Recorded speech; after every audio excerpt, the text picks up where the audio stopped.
हम शूद्र नहीं हैं, हम हिंदू नहीं हैं, हम बहुजन शासक हैं। 2022 में उत्तर प्रदेश में बहुजनों को अपनी सरकार बनाने के लिए क्या करना होगा, और ये चर्चा का इसलिए विषय रखा है क्योंकि ये आज के लिए बहुत महत्वपूर्ण है। बहुजन कार्यकर्ता जो बहुजन समाज की सरकार बनाना चाहते हैं, उनको मान्यवर काशीराम साहब से सीखना चाहिए। क्या दिशा निर्देश मान्यवर काशीराम साहब देते थे, कैसे वो मोटिवेट करते थे, कैसे वो प्रबंधन करते थे। तो वो कहते थे कि अच्छे परिणामों के लिए कुछ खास प्रबंध करने होंगे। ऐसी बात उन्होंने कब कही, कहां कही और क्यों कही? साथियों, ये सेंटेंस अच्छे परिणामों के लिए अच्छे कुछ खास प्रबंध करने होंगे, ये बात मान्यवर काशीराम साहब ने मावलांकर हॉल में, कॉन्स्टिट्यूशन क्लब में मावलांकर हॉल में नई दिल्ली में 13 जून 1996 को ये बात कही। दरअसल बात यह है साथियों, उस दिन मैं था वहां मावलांकर हॉल में, तो बुलाए गए थे कुछ चुने हुए कार्यकर्ता, चुनाव करने वाले, चुनाव को प्रबंधन देखने वाले, लेकिन अति उत्साह में बहुत सारे और कार्यकर्ता भी पहुंच गए। तो इतना मावलांकर हॉल खचाखच भर गया, पूरा खचाखच भरा, जोश उत्साह काफी था। और उत्तर प्रदेश में बहुजन कार्यकर्ता सरकार अपनी 2-2 बार बना ही चुके थे, 3-3 बार, तो फिर उत्साहित भी थे। तो जो रिव्यू करने के लिए उस समय 11वीं लोकसभा के इलेक्शन संपन्न हो गए थे, तो उस समय इलेक्शन के रिजल्ट्स को रिव्यू करने के लिए बहन मायावती जी और काशीराम साहब ने ये सम्मेलन बुलाया। वहां जो महत्वपूर्ण बातें, मुख्य प्रमुख बातें कही गई, वो साथियों जरूरी है कि बीएसपी को अपनी वोटों की सुरक्षा के लिए वोट सुरक्षा दल बनाना चाहिए। वोटों की चोरी रोकने के लिए, वोटों की सुरक्षा के लिए, वोटों की बूथ कैप्चरिंग के लिए, हेराफेरी ना हो जाए उसके लिए, और लूटपाट रोकने के लिए। दूसरी बात जो कही गई, जो मुख्य प्रमुख बात थी, जिस पे बहुत डिस्कशन हुआ, दिशा निर्देश हुए कि अच्छे परिणामों को अगर हम लाना चाहते हैं तो उसके लिए कुछ खास प्रबंध है, कुछ स्पेसिफिक मैनेजमेंट डिसीजंस लेने होंगे, कुछ प्रबंधन के निर्णय करने होंगे, मैनेजमेंट बहुत जरूरी होगा। और तीसरी बात जो प्रमुख बात थी कि आज भी हमारे लोग चाहने के बावजूद बेचारे कुछ गरीब लोग वोट नहीं डाल पाए। इस पे काफी ये चर्चा का विषय रहा, और ये आज के बहुजन कार्यकर्ताओं को इस बात को भी जानना चाहिए। चौथी बात कि स्वतंत्र और निष्पक्ष चुनाव कैसे हों, कैसे उसमें हम लोग क्या कर सकते हैं। पांचवी बात, सभी के सहयोग से भी हम ये सारा प्रबंध कर सकेंगे। जितनी भी जातियां हैं, सभी जातियों के सहयोग से, सबका सहयोग लेना होगा। अकेले दम पे चाहे तो कुछ नहीं होने वाला, तो सबका सहयोग लेना होगा। और इस प्रबंध जो हम ऐसा प्रबंध करने जा रहे हैं सबका सहयोग लेने के लिए, तो फिर सबका सहयोग लेना पड़ेगा। और जिन जातियों के साथ ज्यादा अन्याय हुआ है उनकी ज्यादा चाहत होगी, उनकी थोड़ी ज्यादा हिस्सेदारी होगी, क्योंकि वो बेचारे ज्यादा सताए गए और कुचले हुए लोग हैं।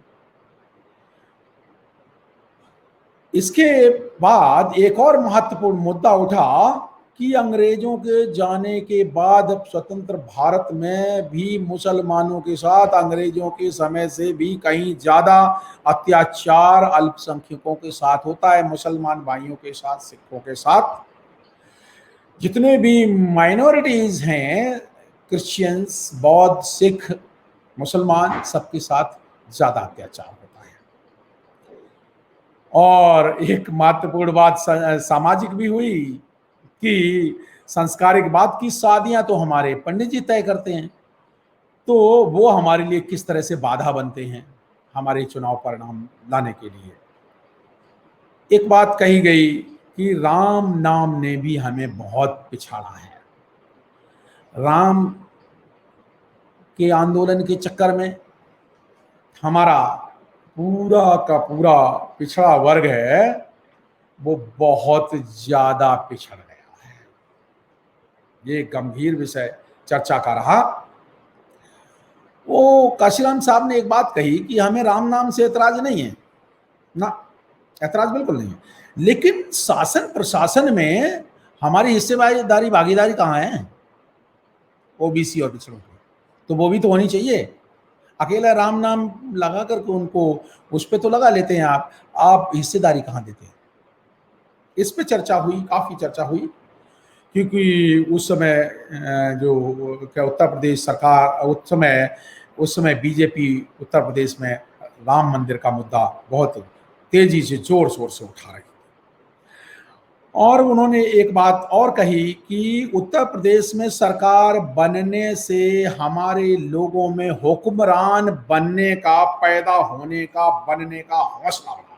हाँ, ये 2 बार सरकार बनाई उत्तर प्रदेश में बीएसपी ने, तो उससे अब हमें आत्मविश्वास बढ़ा, हौसला बढ़ गया हमारा, ये बात उन्होंने कही। और इसके अलावा जो और 2 मुद्दे और उठाए गए, काशीराम साहब ने कहा देखो बहुजन भाइयों, अब सबकी लगाम हमारे हाथ में होनी चाहिए, हमारे हाथ में। इस चर्चा को मैं और आगे भी विस्तार से करूंगा। सबकी लगाम, कांग्रेस, बीजेपी, जितनी भी मनुवादी पार्टियां हैं उनकी लगाम हमारे हाथ में होनी चाहिए, बीएसपी के हाथ में होनी चाहिए। और कांग्रेस तो अब हमसे खुद ही समर्थन और सहयोग मांगती रहती है कांग्रेस के लोग। अब तो कांग्रेस इस स्थिति में आ गई है कि हमसे समर्थन मांगती है, हमसे सहयोग मांगते रहते हैं कांग्रेस वाले। लेकिन अंतिम बात जो हुई कि बीजेपी से भी हमें कांग्रेस के जितनी ही दूरी बना के रखनी। साथियों, ये चर्चा के विषय बिंदु हैं जो उस समय कहे गए, उन पे डिटेल में मैं चर्चा नहीं करूंगा, लेकिन 1-2 बात कि सबकी लगाम हमारे हाथ में होनी चाहिए। इस और जो मुसलमान जातियां हैं या अल्पसंख्यक जातियां हैं, उन लोगों का प्रतिनिधित्व और तो कोई दे नहीं रहा। कांग्रेस के या बीजेपी के सब मिला के 10 से 12 एमपी होते हैं पार्लियामेंट में पूरे भारत के। क्यों होते हैं भाई? कांग्रेस की तो 12-13% आबादी है, उनके तो 30-40 एमपी होने चाहिए, प्रतिनिधित्व है ही नहीं। तो ये उनको मुस्लिम साथियों को संबोधित, अल्पसंख्यक साथियों को संबोधित करते हुए उन्होंने कहा, उन्होंने कुछ डेटा दिए उस समय कि हमने 1989 में 19 एमपीओ के टिकट दिए और यूपी में 96 एमएलए को टिकट दिया लड़ने के लिए। 1991 में हमने और ज्यादा टिकट दिए, 23 सीटें दी। और 1993 में जब हम लड़े तो 173 सीटों पे लड़े, तो उसमें से तो 50 से ज्यादा तो मुसलमान सीटों को हमने टिकट दिया, मुसलमान भाइयों को लड़ने के लिए। बाकी पार्टियां तो 10-12 एमएलए एमपी बनाती हैं, सिर्फ हम कितना प्रतिनिधित्व देते हैं। तो ये चर्चा कही, ये उन्होंने इसलिए कहा कि उन्होंने बहुत बड़ी बात कही कि अंग्रेजों के जाने के बाद इस देश में माइनॉरिटीज के साथ जुल्म ज्यादती बहुत हुई है, अन्याय हुआ है, नाइंसाफी हुई है और अब भी जारी है। बहुजन समाज के एससी, एसटी, ओबीसी और पिछड़ा वर्ग और अति पिछड़ा वर्ग सभी लोगों को मैं लंबे समय से कहता आया हूं कि हमें इस देश की हुकूमत में हिस्सा पाना है। अगर हो सके तो इस हिस्सा ही नहीं पाना, हो सके तो इस देश की हुकूमत को अपने हाथों में लेना है, क्योंकि जुल्म ज्यादती हुक्मरान के साथ नहीं होती। जो शासक होता है उसके साथ अत्याचार और अन्याय नहीं होता। ये बात मान्यवर काशीराम साहब ने कही और इसी बात को सोचकर वो कहते हैं काशीराम साहब कि मेरा ख्याल था कि अगर मुसलमान भाइयों के साथ अगर आज नाइंसाफी होती है और बढ़ती जा रही है तो उन्हें को रोकना चाहिए। मुस्लिम भाइयों को इसके लिए ज्यादा कोशिश करनी होगी। दूसरों के लोगों के साथ, अभी तो वो कांग्रेस को वोट देते रहते हैं, तो दूसरों के साथ, हमारे साथ मिलकर के ये आप हुकूमत में हिस्सा बने, भागीदारी लें अपनी। और हम लोगों ने यह जरूरी समझा है कि आज नहीं, हम तो हमेशा से ये कह रहे हैं, जिसकी जितनी संख्या भारी उसकी उतनी हिस्सेदारी। साथियों, मान्यवर काशीराम साहब ने कहा शादियां हमारी पंडित जी तय करते हैं। इलेक्शन का जब टाइम होता तो जानबूझ के हमारे ऐसे डेट्स में इलेक्शन होते हैं कि पता चला हमारे कार्यकर्ता तो शादी बारातों में पड़े रहते हैं, वो डेटें उनकी वहां निकाल देते हैं, और वो हमारे SC ST OBC भाई कभी इस शादी में कभी उस शादी में, और वो काम नहीं कर पाते हैं, हमारा बड़ा नुकसान हो जाता है। ये BSP और बहुजन समाज के कार्यकर्ताओं को देखना पड़ेगा।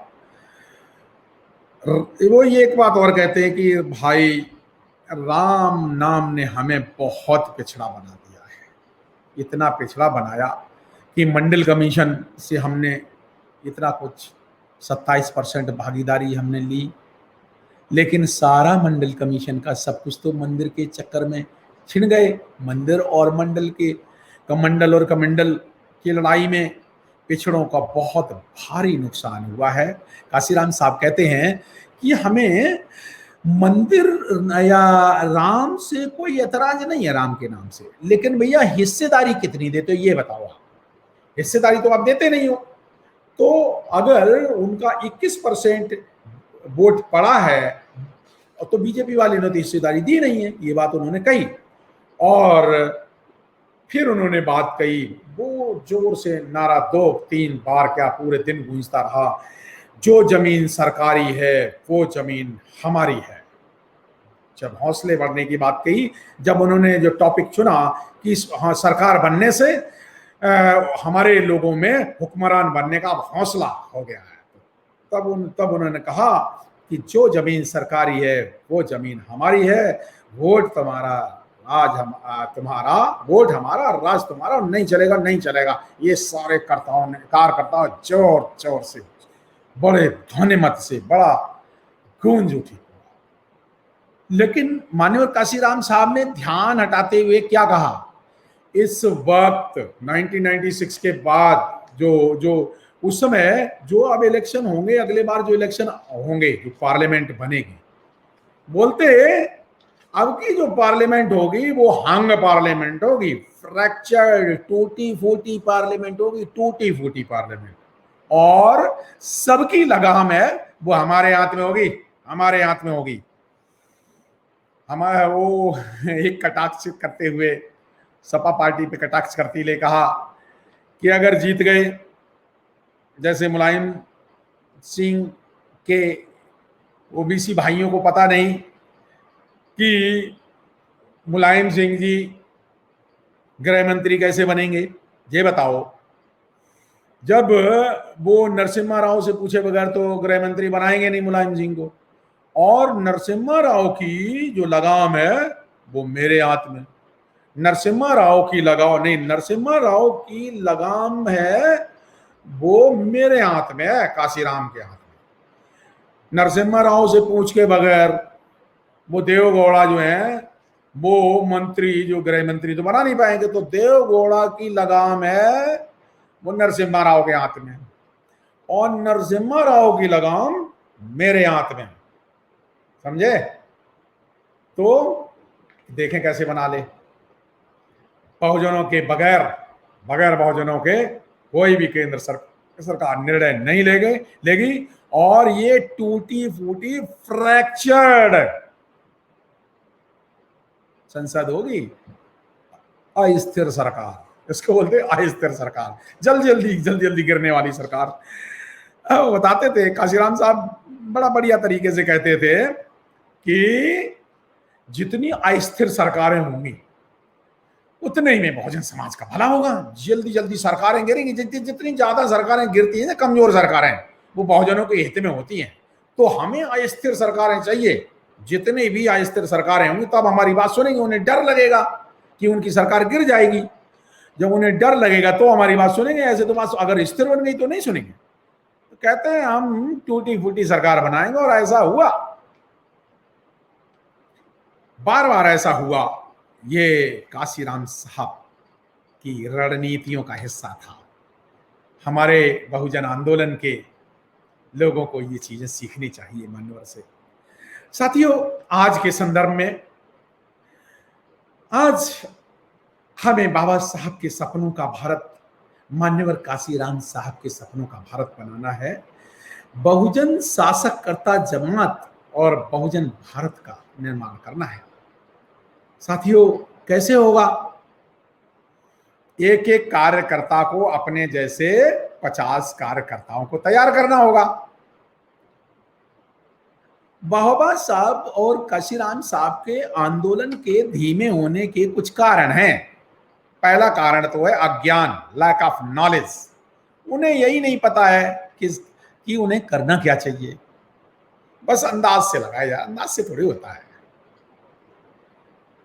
उन्हें पता होना चाहिए कि बहुजन बीएसपी, बहुजन समाज पार्टी एक पार्टी नहीं है, ये बहुजन आंदोलन है। सामाजिक आंदोलन की पूरी विचारधारा हमारे गुरुओं की विचारधारा का आंदोलन है, अकेली पार्टी नहीं है। बाकी सब पार्टियां हैं, अलग अलग हैं, उनमें जो उन पर चर्चा नहीं करनी। उनके क्षणिक उद्देश्य हो सकते हैं, उसमें मुझे नहीं चर्चा करनी। लेकिन बहुजन समाज के कार्यकर्ताओं को सही और गलत का फैसला नहीं ले पाते। उन्हें सही कहां जाना है, कहां नहीं जाना, कहां वोट डालना, कहीं नहीं। अरे भाई, किसका सहयोग करना, किसका नहीं करना, ये तो जानना होगा ना। सही और गलत का फैसला नहीं कर पाते हैं। कभी कभी बहुजन कार्यकर्ता भ्रमित हो जाते हैं। हमें अपने समय का, धन का और ऊर्जा का, शक्ति का गलत उपयोग नहीं करना चाहिए। हमें अपने धन का, समय का और शक्ति का, ऊर्जा का मनुवादी पार्टियों, कांग्रेस, बीजेपी और जितनी भी मनुवादी पार्टियां हैं, विरोधी पार्टियों के लिए हमें ये सब अपना धन और समय और ऊर्जा बर्बाद नहीं करनी चाहिए। एक बात और, जो बहुजन आंदोलन के धीमे आजकल जो समस्याएं आ रही हैं, उसका एक प्रमुख कारण है बहुत सारे संगठनों और बहुत सारे जय भीम के नाम पे पार्टियों का होना, और बहुजनों को दिशा भ्रमित करके उनका अपने स्वार्थों के लिए उपयोग करना है। ये एक बहुत बड़ा कारण है। एक कारण है हमारे जनबल, धनबल और बुद्धि बल का। हमारे जनबल का, हमारे धनबल का, हमारे बुद्धि बल का हमारे दुश्मन पार्टियों, जो भी है मनुवादी पार्टियों के द्वारा उपयोग करना है। हमें अपने इतिहास से, संस्कृति से, महापुरुषों से, और पूर्वजों के आंदोलन के बारे में अज्ञानता है। ये इसलिए बात कह रहा हूं साथियों, बहुत सारे बामसेब के बहुत सारे धड़े जो मान्यवर काशीराम साहब के समय 1984-85 से लेकर के काशीराम साहब का जीवन भर उन्होंने विरोध किया, और वही लोग जो उस समय कहते थे कि काशीराम साहब ने राजनीति कर रहे हैं और उन्हीं ने आजकल पार्टियां बनाई हुई हैं, तो उस समय वो गलत थे, काशीराम साहब गलत थे, ये लोग गलत हैं, वो लोग गलत थे।